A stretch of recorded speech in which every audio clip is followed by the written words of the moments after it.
अभी हम बात कर रहे थे 7वें प्रश्न के ऊपर, जिसमें यह पूछा जाता है कि सामाजिक वानिकी योजना जो है उसको फंडिंग कहाँ से होती है। तो मैंने आपको बताया कि उसे वर्ल्ड बैंक जो है वो फंडिंग करता है। लेकिन जो प्रश्न आता है कि सामाजिक वानिकी योजना जो है वो होती क्या है। देखिए, सामाजिक वानिकी योजना का सिंपल सा मतलब है ऐसे क्षेत्र जहां पर खाली जगह पड़ी हुई है, वहां पर समाज के जो लोग हैं, यानी कि उसके आसपास के जो लोग हैं, उनकी मदद से क्या करवाना, पेड़ लगवाना। अब इससे होगा क्यों, इससे होगा क्या।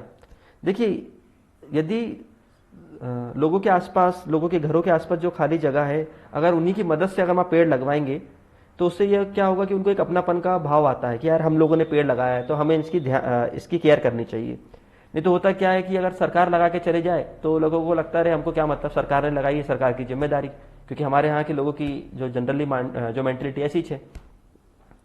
और सामाजिक वानिकी योजना जो है दोस्तों, एक टाइप से जो सहभागी प्रबंधन है उसका बहुत अच्छा एग्जाम्पल है। सहभागी प्रबंधन क्या होता है कि जो काम आप कर रहे हैं और जिन लोगों के लिए आप काम कर रहे हैं उसमें उन्हीं लोगों की क्या करो, भागीदारी निश्चित करो। तो उससे क्या होगा, जो प्रबंधन भी आसानी से हो जाता है। ठीक है, तो आगे बात करते हैं। वन अग्नि नियंत्रण परियोजना के सहयोग से संचालित होती है। तो जो वन अग्नि नियंत्रण है, यानी कि जो वनों में आग लग जाती है उसके नियंत्रण के लिए कई परियोजना हो रही है, तो उसकी फंडिंग करता है दोस्तों यूएनडीपी। यूएनडीपी का फुल फॉर्म है यूनाइटेड नेशन डेवलपमेंट प्रोग्राम। फिर 9वें प्रश्न की बात करते हैं। संयुक्त वन प्रबंधन व्यवस्था में खालिस्तान का महत्वपूर्ण स्थान है। तो इसमें वही ग्रामीण वन सुरक्षा समिति का बहुत इंपॉर्टेंट रोल होता है। ग्रामीण वन सुरक्षा समिति कुछ नहीं है, गांव की जो लोग हैं उसमें से कुछ को मिलाकर समिति बना दी जाती है जो कि ये जो वन है उनकी रक्षा करती है, उसकी केयर करती है। इससे वहाँ के कुछ लोगों को रोजगार भी मिल जाता है। और ये मैंने आपको अभी बताया कि जो सहभागी प्रबंधन है उसका सबसे अच्छा एग्जाम्पल है। फिर 10वां प्रश्न पूछता है कि भारत के कितने प्रतिशत भूभाग पर वन पाए जाते हैं। तो भारत के 20.64% जो है क्षेत्र है उस पर वन पाए जाते हैं। फिर थोड़ा सा समझिए, जनरली आइडियली कितनी जगह होना चाहिए, कितने प्रतिशत भाग पर क्षेत्र में वन होने चाहिए। तो 1/3, 1/3 यानी कि 33%, लगभग 33% जो क्षेत्र है उस पर वन होना चाहिए।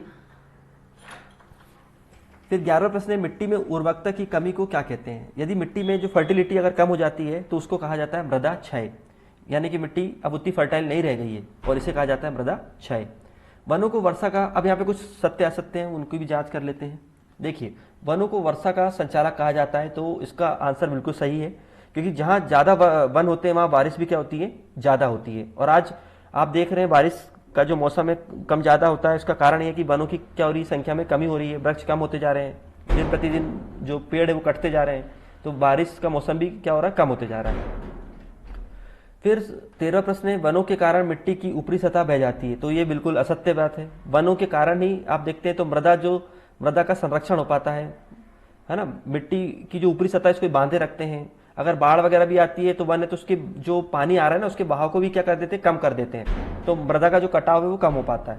इसलिए वन मिट्टी के क्या करते हैं, संरक्षित करते हैं।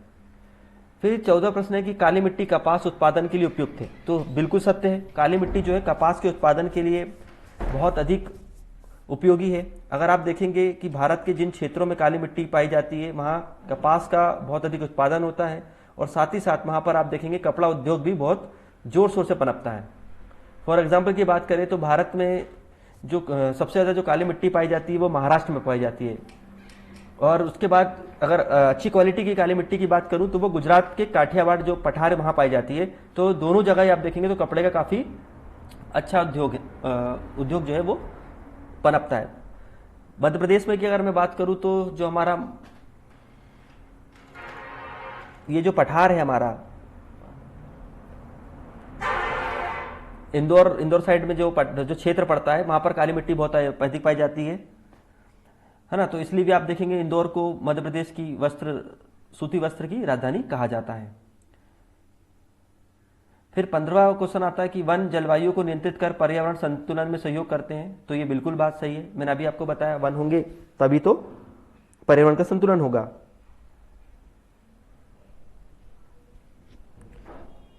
तो आई होप दोस्तों ये आपको मदद मिली होगी। Thank you very much.